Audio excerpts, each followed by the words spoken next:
Good morning, boys and girls. Today's read aloud is Spaghetti by Cynthia Rylant. Make sure you have a notebook and a pencil to be jotting down your thinking. Remember, we should be thinking, who is in this text? What are you learning so far? And why do you think this is important? It was evening and people sat outside talking quietly among themselves. On the stoop of a tall building of crumbling bricks and rotting wood sat a boy. His name was Gabriel, and he wished for some company.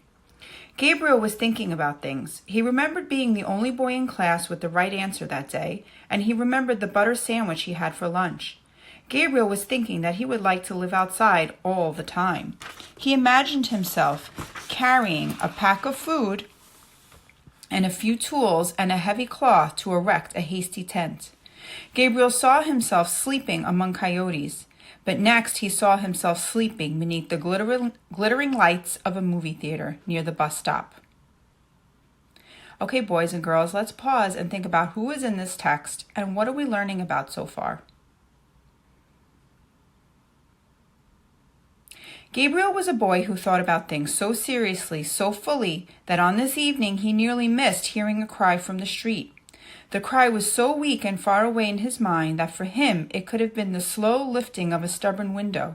It could have been the creak of an old man's legs. It could have been the wind. But it was not the wind, and it came to Gabriel slowly that he did indeed hear something, and that it did indeed sound like a cry from the street. Gabriel picked himself up from the stoop and began to walk carefully along the edge of the street, peering into the gloom and the dusk.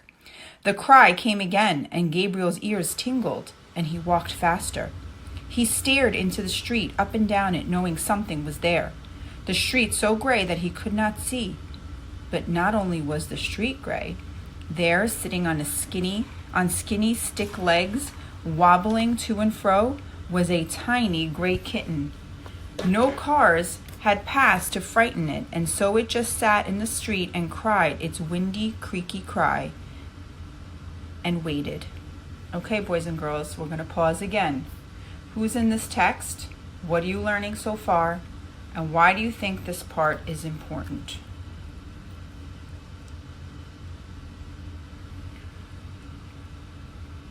Gabriel was amazed. He had never imagined he would be lucky enough one day to find a kitten.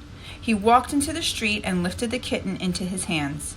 Gabriel sat on the sidewalk with the kitten next to his cheek and thought. The kitten smelled of pasta noodles, and he wondered if it belonged to a friendly Italian man somewhere in the city.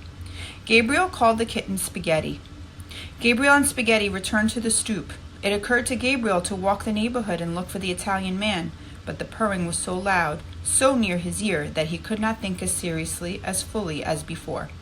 Gabriel no longer wanted to live outside. He knew he had a room and a bed of his own in the tall building. So he stood up with Spaghetti under his chin and went inside to show his kitten where they would live together. Okay, boys and girls, we should be thinking about how do all these parts fit together? Think about Gabriel. What kind of person is he? Think about the theme. Did you learn a lesson from reading the story?